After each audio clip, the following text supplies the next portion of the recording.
সকাল হতে রাত পর্যন্ত সংসারের পিছনে আমরা মেয়েরা যা খাটাখাটনি করি, তারপরও দিন শেষে শুনতে হয় তোমরা সারাদিন কি করো। এটা আমাদের শুনতে শুনতে অভ্যাস হয়ে গেছে। আসসালামু আলাইকুম গাইস, দেশ এবং দেশের বাইরে যে যেখান থেকে ভিডিওটি দেখছেন, আশা করি সবাই ভালো আছেন, সুস্থ আছেন।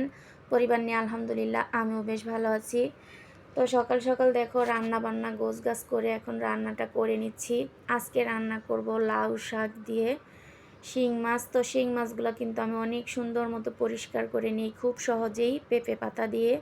আমার ছাদ বাগানে কিছু পেঁপে গাছ হয়েছে, সেখান থেকেই পাতা দিয়ে মাছগুলো সহজে পরিষ্কার করে রান্না করি। তো সাদা থাকলে শিং মাছ খেতে কিন্তু অনেক বেশি ভালো লাগে, আর অনেকে তো বয়ের ঠেলায় খেতেই চায় না শিং মাছ। আসলেই শিং মাছ পরিষ্কার করার টেকনিক জানা না থাকলে অনেকটা ভয়ই লাগে খেতে আর কি। আর কালো থাকলে তো মোটেও ওগুলো খেতে ইচ্ছে করে না।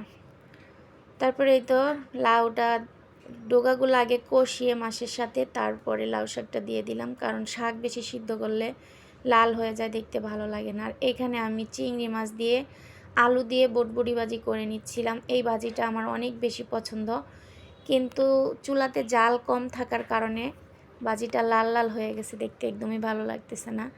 রান্নাটা শেষ করে কতগুলো থালা বাসন ধুয়ে এখানে পানি জড়াইতে দিয়ে দিলাম। পানিগুলো ঝরলে জায়গায় রেখে দিব। আর চুলার পাড়টা একটু পরিষ্কার করে নিচ্ছি। রান্নার পরে তো চুলার পাড়টা আমার প্রতিদিনই পরিষ্কার করতে হয়, আমি একদমই ফেলে রাখি না। আমি এরকম সুন্দর করে চুলার পাড় পরিষ্কার করি, রান্নার পরে দেখা যায় আমি এই চুলাতে রান্নাই করি নাই। অনেকেই আয়সা, আমার আত্মীয় স্বজন কেউ যদি আসে, আয়সা দেখে তুমি কি এখানে রান্না করো না, আমি কি হ্যাঁ রান্না করি। তো রান্নার সাথে সাথে আমি পরিষ্কার করে নেই, এই কারণে বোঝা যায় না। তো কিছুদিন আগে আমি এই ওয়ালটার চারপাশে একটু নিজেই রং করে নিয়েছিলাম, একটা রঙের কৌটা ছিল ঘরে সেটা।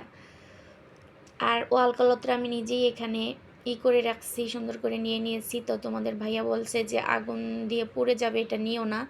তারপর আমি বলছি সতর্কভাবে কাজ করলে ইনশাল্লাহ কিছু হবে না। তো জায়গার জিনিসগুলো এখন জায়গায় গুছিয়ে রেখে দিয়েছি। আর এখানে আমার ননদ আদা রসুনগুলা সুন্দর মতো পরিষ্কার, আমি কিন্তু আদাগুলা আগে আইনা ডিপে রেখে দেই, তারপরে নামিয়ে সিলকলাগুলা সুন্দর মতো উঠিয়ে নিই। তাহলে দেখা যায় আদা একদমই অপচয় হয় না। আর আমি কখনোই বক্সে করে একসাথে ব্লেন্ডার করে রেখে দেই না, এতে করে আমার ভালোও লাগে না, বিরক্তকর মনে হয়। আর আমি জুড়া রসুনগুলাই ব্যবহার করি আদা রসুন ব্লেন্ডার করাতে, কারণ গোটা রসুন আনলে এগুলা কাটতে কাটতে আবার হাতের 12টা বেজে যায়। এই কারণে জুড়া রসুনগুলো আনলে যেগুলো নষ্ট এগুলো বাইচ্ছা ফালায় দিয়া তারপরে আদাগুলো কুচায়া মিক্স কইরা মাছের পোটলার মতো প্যাকেট করে করে রেখে দিই। দিয়ে তারপরে দেখো গোসল করে কিছু কাপড় চোপড় ধুয়ে রোদে দিয়ে দিলাম। আর এটা হচ্ছে আসরের পরে নামাজ কালাম পরে তারপরেই তো গাছে একটু পানি দিয়ে নিচ্ছি। আজকে 2 দিন যাবৎ কিন্তু মাশাল্লাহ অনেক বেশি রোদ ওঠে, এত রোদ। আর কয়েকদিন আগে তো এই তো বাগানে কয়েকটা পেঁপে গাছ হয়েছিল, তো সেগুলাতে আর কি পেঁপে ধরে নাই, এমনিতেই হয় এগুলো, আমরা পেঁপে খায়া ফালাই। আর আমি যে কোনো কাটা বাছার শিকলা কিন্তু গাছের গোড়াতে দিয়ে দেই, তো সেখান থেকেই গাছ হয়। করলা গাছ হয়েছে কয়েকদিন আগে একটা, অনেকগুলো করলা খেয়েছি মাশাল্লাহ আলহামদুলিল্লাহ। আর আলুর শাক লাগাই, কিন্তু তোমাদের ভাইয়া বেশি পছন্দ করে না, তো ওইটা আর খাওয়া হয় না, এমনিতেই বায়া বায়া আর কি নষ্ট হয়ে যায়। আর এবারকার মাশাল্লাহ পেঁপে গাছগুলো এত বড় হয়েছে, আল্লাহ জানে পেঁপে ধরে কি না। তো দেখা যাক, ধরলে অবশ্যই তোমাদের সাথে শেয়ার করব, যা কারণ হাতে যদি লাগাই কিছু ধরে অনেক বেশি আনন্দ হয়। আর এখানে তোমাদের ভাইয়া কিছু বাজার টাজার নিয়ে আসলে এগুলো গোছগাছ করে তারপরে তো হ্যার জন্য একটু করলা ভাজি করে দিব, রুটি দিয়ে খাবে। আর আমাদের জন্য মুরগিটা ভুনা করব। 2বার রান্না করতে একটু কষ্টই হয়ে যায়, কিন্তু কিছু করার নাই, মাঝে সাঝে দেখা যায় 2 বেলা একটু রান্না করতে হয়, এই আর কি। তো এই তো ওনার জন্য একটু করলা ভাজি আর আমাদের জন্য ডাউল আর মুরগি ভুনা করে নেব।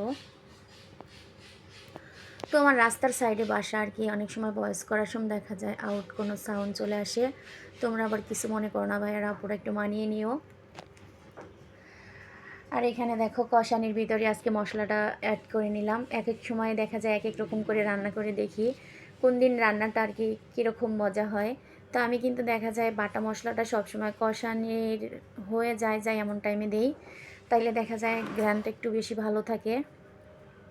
তো কষানো হয়ে গেছে সুন্দর মতো, এখন আবার একটু পানি দিয়ে পানিটা শুকিয়ে তারপরে তো জিরা দিয়ে নামিয়ে নিলাম।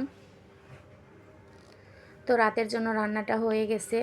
তো ভিডিওটা আজকের মতো এই পর্যন্তই ছিল। সবাই ভালো থাকবেন, সুস্থ থাকবেন। আল্লাহ হাফেজ।